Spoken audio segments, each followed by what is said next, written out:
Jiu-Jitsu and bad advice is like Gordon Ryan and acai. We all know what's really going on, but no one wants to talk about it. Until today, as we tackle the worst advice in Jiu-Jitsu. The truth is, just because somebody has a slightly darker belt, they don't have a PhD in every aspect of life. I mean, just look at these two black belts, and we clearly know who gets more ladies. Let's look at the worst advice that you can hear today in the sport. Now, we've all been here before. Even me. We start off in the sport believing the typical Gracie marketing that size doesn't matter or that technique beats everything, which then somehow gets twisted and trickles down to meaning you shouldn't use any strength in any of your techniques, even though that's clearly wrong. And this all stems from our ego. For when we lose, we want to be able to blame it on something else versus just saying that we suck ass at Jiu-Jitsu. I want you to ask yourself, am I good at Jiu-Jitsu? The answer is probably no. Somehow we've changed the world into thinking that if you use strength, you're not going to be good at the sport, even though the top level competitors all have a strict strength and conditioning program. Now, I don't want to say that you should be the 240-pound dude that only rolls with women, but I think we can all agree that strength isn't actually bad. It helps out your technique a lot, and it's a lot harder of a skill to develop than you may think. Try doing a 405 squat and you know what I'm talking about. Some other bad advice is to have bad clothing. But with the clothing company Into the AM, you can have great looking graphic tees, extremely comfortable and light sweatshirts, and even better sweatpants to do triangles in a street fight. I'm not even trying to shill when I say this, but this sweatshirt is so comfortable that I should have ordered more instead of wearing one for 6 days. But the great thing is that with my promotion code and link in the description below, you can get 3 graphic tees for $60 plus my discount. The other great thing is that they ship from the USA, meaning that you can get your orders on time, quickly, and efficiently. Check out my link in the description below, use my promotion code, and get great clothing that'll fit well for you. You know that guy who hurts his elbow, then self-diagnoses himself only to find out that's actually not that damage and he's fine to go in a week? Yes, we've all met someone like this. Unless you are a medically trained professional or whoever is giving you advice is a medically trained professional and they do this outside the sport, don't be giving that advice to other people. On one side of it, we have people that think every little incident is a huge medical issue, but on the other end of it, we have complete monkeys who are willing to tear their arm off and say it's just a flesh wound. I know it's fun to go on WebMD and see if you have the bubonic plague just because you have a little bit of a cough, but guess what? That's probably not the case. But then on the opposite side of the spectrum, especially my last gym, people develop serious medical issues but they don't want to be a pussy in front of the coach. If you tear your shoulder, you should probably just go get your shoulder repaired versus thinking you need to keep training so you can stay ahead of everybody else. Don't ask me how I know that, it definitely wasn't personal experience. Leave the actual medical advice to the professionals. Just because your coach sits at the front of the mat doesn't mean he knows more than they do. We all know that guy that takes a 2-inch band-aid, but they try and apply it to a 5-inch wide circle of ringworm or some other STD that their mother gave them. But guess what?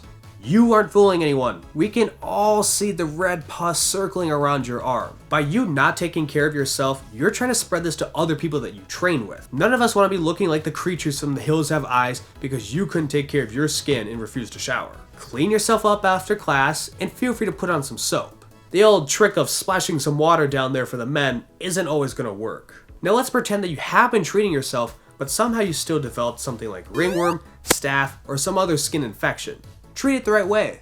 I've known plenty of people that have done the sport and unfortunately they get ringworm and they're not going to spread it to others, but they also take care of it like they're complete baboons.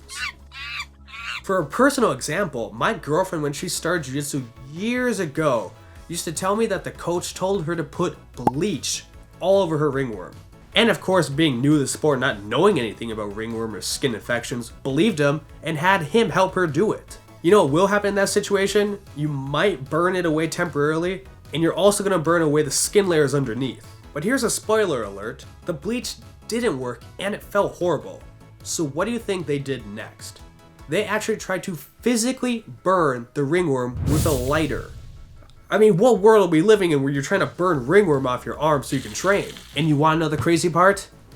It didn't work either. I want to say that I don't blame her because she's new to ringworm, but if somebody told me to start burning my skin to remove a little bit of fungus, I think I'm gonna go somewhere else. The worst part is that she wasn't the only person that followed this same advice. Bleaching the skin is not a new technique, you'll hear it in folklore, but trust me, just go to Target and go get some lotion.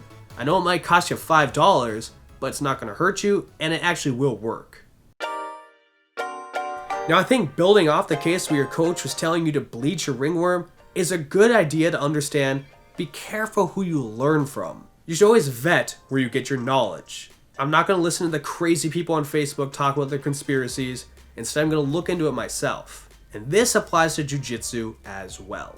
Now, I'll preface this by saying it's fun to teach, so people will jump in at the opportunity to do it as soon as they can. But that doesn't always mean it's good advice.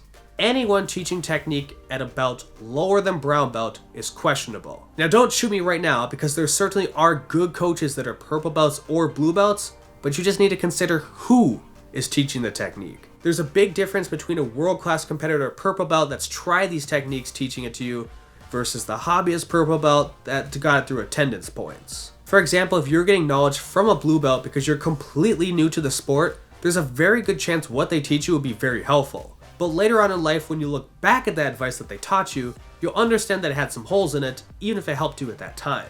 Then on the opposite spectrum, you have white belts who only have one more stripe than you trying to teach you technique.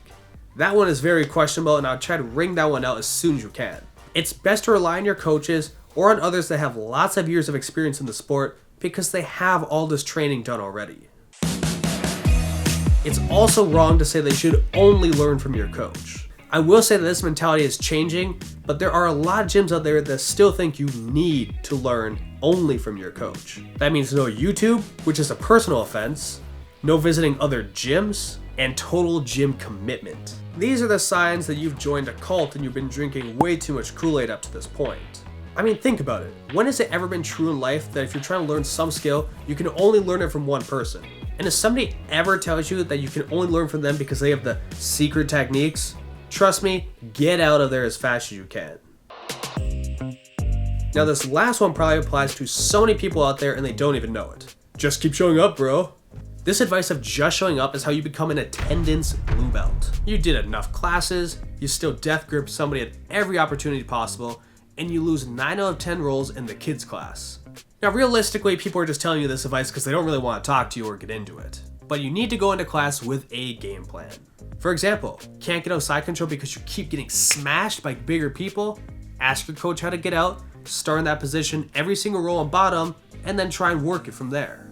Can't finish a guillotine? Well, then you probably should have liked my videos a long time ago because you would have figured it out.